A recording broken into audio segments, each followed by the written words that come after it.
16ই ডিসেম্বরের আগে 14ই ডিসেম্বর বুদ্ধিজীবী হত্যা দিবস ছিল। যারা সেদিন শুধু মুক্তিযোদ্ধা না, এই মুক্তিযুদ্ধে যারা নেতৃত্ব দিয়েছিলেন, দেশ স্বাধীন করার সংগ্রামে লড়াইয়ে অবতীর্ণ হয়েছিলেন, বাংলাদেশের শিক্ষক, বিশিষ্ট ব্যক্তিবর্গ, বুদ্ধিজীবী, তাদেরকে গণহত্যা করেছিলেন পাক হানাদার বাহিনীর নেতৃত্বে। কাদের নেতৃত্ব হয়েছিল, কাদের সহযোগিতা হয়েছিল? ওই আলবদর রাজাকার। যারা দেশের স্বাধীনতা চায় নাই, দেশের শত্রু হিসাবে চিহ্নিত ছিল। স্বাধীনতার পর তারা এই রাজনৈতিক দলগুলার সহযোগিতা পেয়েছিল। কি কারণে? সাধারণ ক্ষমা হিসাবে। কিন্তু ওই সাধারণ ক্ষমাকে তারা সম্মান দিতে জানে নাই, অবমূল্যায়ন করেছিল। কখনো সেই ফ্যাসিস্ট আওয়ামী লীগের সাথে, কখনো আওয়ামী লীগ বিরোধী আন্দোলনে সম্পৃক্ত হয়েছিল। কিন্তু প্রকৃতপক্ষে দেশের জন্য যে লড়াই করা, দেশের গণতন্ত্র পুনঃপ্রতিষ্ঠার আন্দোলনে তারা নিজেদেরকে সেইভাবে দৃশ্যমান বাস্তবে জনগণের সামনে, জনগণের প্রয়োজনে, দেশের প্রয়োজনে তুলে ধরতে পারেন নাই, কখনো এগিয়ে আসেন নাই। আজকে তাই একটা প্রতিযোগিতা আমরা লক্ষ্য করছি। এই প্রতিযোগিতা থাকার কথা ছিল না। তারপরও আমরা বলতে চাই যে আমরা এই দেশটাকে এমনভাবে গড়ে তুলব যেটি বিগত 17 বছর আন্দোলন সংগ্রাম, আমাদের ত্যাগ, আমাদের তিতিক্ষা, আমাদের কষ্ট, সবাই যদি গণতন্ত্রের পুনঃপ্রতিষ্ঠা করি, গণতন্ত্রকে পুনঃবাস্তবায়ন করতে যাই, একটা ঐক্যের বন্ধনে সবাই এগিয়ে আসবে বিশ্বাস আমরা করেছিলাম। 5 আগস্টের পর সেই বিশ্বাস, সে ঐক্যটা কেন তাহলে এত ফাটল ধরল? এটা একটা প্রশ্নবোধক চিহ্ন হিসাবে আমি রেখে গেলাম।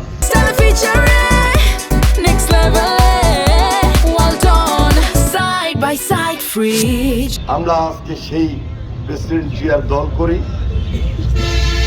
তিনি বাংলাদেশে গণতন্ত্রের প্রাতিষ্ঠানিক রূপ দিয়েছিলেন।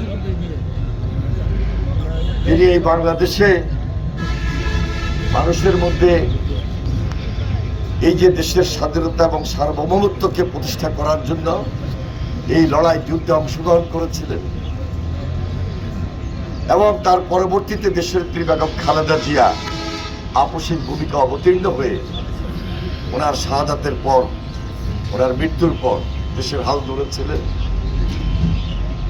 একবার নয়, শুধু 3 বার, পরপর 3 বার তিনি দেশের প্রধানমন্ত্রী হয়েছিলেন। প্রেসিডেন্ট জিয়া ছিলেন জনপ্রিয় রাষ্ট্রপতি, বেগম খালেদা জিয়া ছিলেন জনপ্রিয় প্রধানমন্ত্রী। কালুরঘাট যে বেতার কেন্দ্র, একটা ঐতিহাসিক ঘোষণা যদি সেদিন প্রেসিডেন্ট জিয়া না দিতেন, বাংলাদেশের মুক্তিযুদ্ধ এবং মুক্তিযোদ্ধাদের নেতৃত্ব তিনি যদি না দিতেন, রণাঙ্গনে অস্ত্র হাতে যুদ্ধ যদি না করতেন, তাহলে স্বাধীন বাংলাদেশ আজকে পর্যন্ত হয়তোবা প্রশ্নবিদ্ধেই থেকে যেত।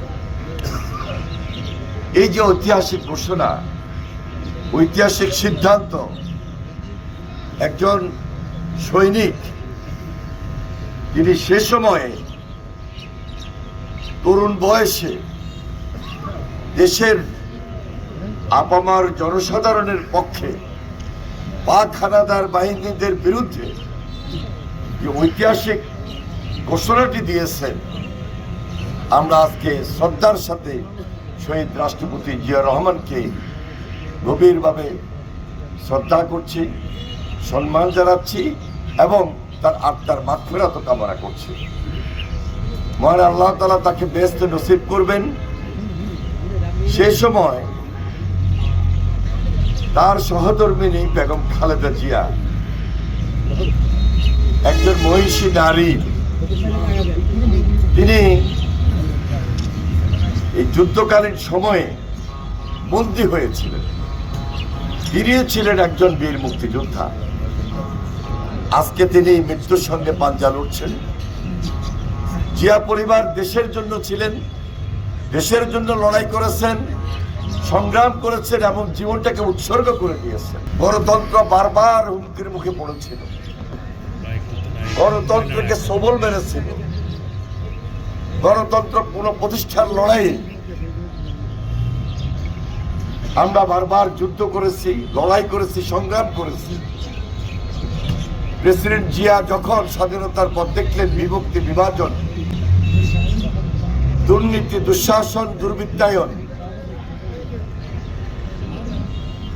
এই দেশের সিপাহী জনতা, মুক্তিযোদ্ধারা সবাই মিলেই 1975 সালের 7 নভেম্বর